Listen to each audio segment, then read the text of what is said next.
watching one of our final videos for the 7-day self-love series.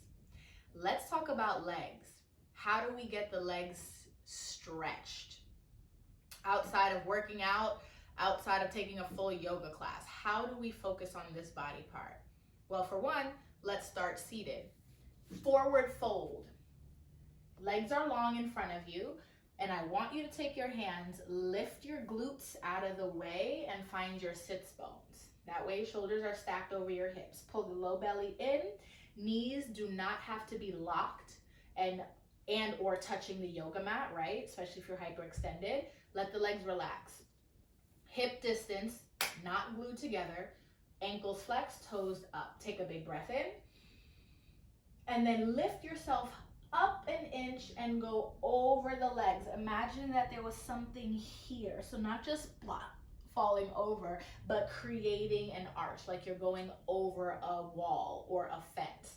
And then from there, you can reach for the outside edges of your feet. Please do not grab and crunch on the toes. Outside edge, and then lower down. The idea here is to just feel the back of the leg stretch. You don't have to look like anything. Your face does not have to touch your shins. Your knees should be slightly bent, and you just want to breathe. This also will connect and deepen a stretch through the back of the neck if you bring your chin to your chest. So I love how throughout this series we're seeing how a lot of things are connected and a lot of things stretch in more than one ways, even if we're focusing on more than one body part, right? So a simple forward fold. Stay here 30 seconds minimum, breathing deeply. And then you can roll yourself back up and out. Let's keep going. Downward dog is really great for the legs, the hamstrings, right? Cross at the ankles, find your way there. In downward facing dog, let's build it out. Hands look like starfish to push the mat away. Shoulders are out of the ears. Your knees are bent. Your legs are hip distance apart. And you're looking at your ankles. Tailbone reaches up to the ceiling. So from here, if you bend your knees and you lift your tailbone, you'll feel the back of the leg stretch. You can stay there or start to pedal push one leg at a time, and that'll deepen the stretch behind your legs. Honestly, that's all it is. Taking a down dog for about a minute is so good for legs. Now, if you want more, you can always come to tabletop hover. Knees do not touch, and then lift back up, down dog. Same idea, knees are bent, heels do not touch the mat. Hover for your tabletop. Down dog. One more time just so you see. Hover, hover, hover. And press and push the ground away. All right. Here's one. Ragdoll. Oh, do not underestimate the power of a ragdoll. Lift the hips from your downward facing dog. Walk the feet forward to the back of the wrists. Hip distance apart, bend significantly so your belly touches your thigh and it rests there. And then put the weight into your heels. Stay there. Feel free to grab opposite elbows as you let the weight of your head draw your torso down.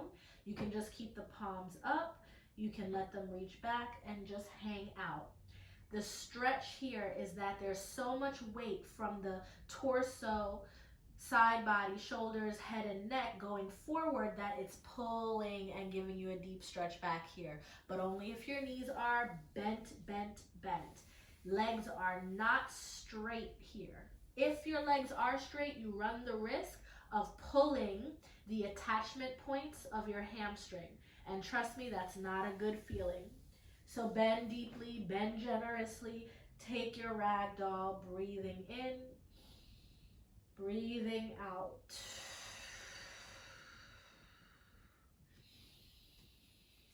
Stay there for as long as you like. You can come down into a malasana squat like me if you need to let the blood flow back down into the body. And then you can go back.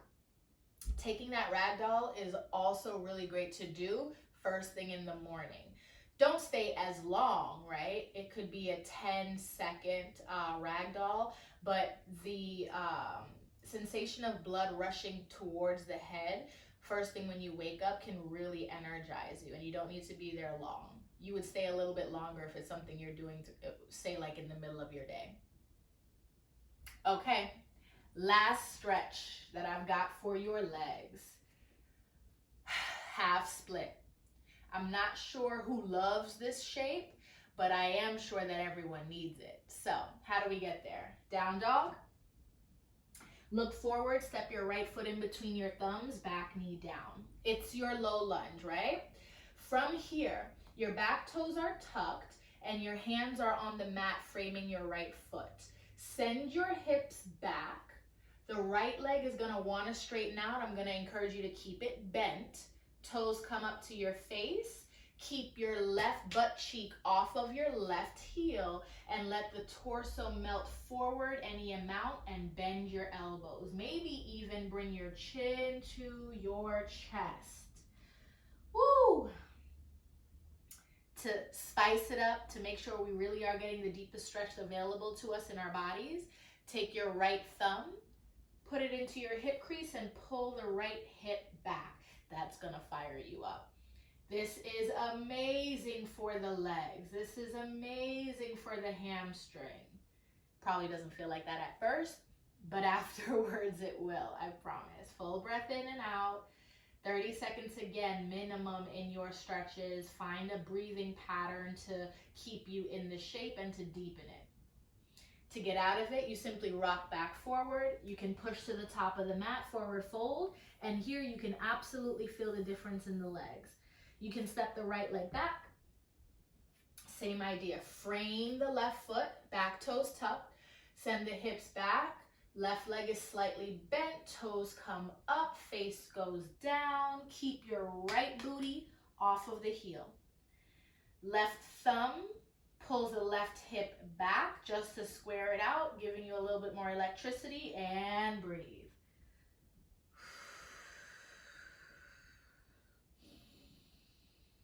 Ooh, great for runners.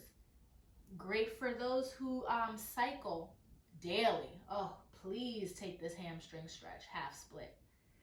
Again, you inhale to come back to the top of the mat and feel free to push yourself forward, fold, shake it out. Whew. All right, y'all. I hope the back of your legs are feeling long and lengthened. I'll see you soon.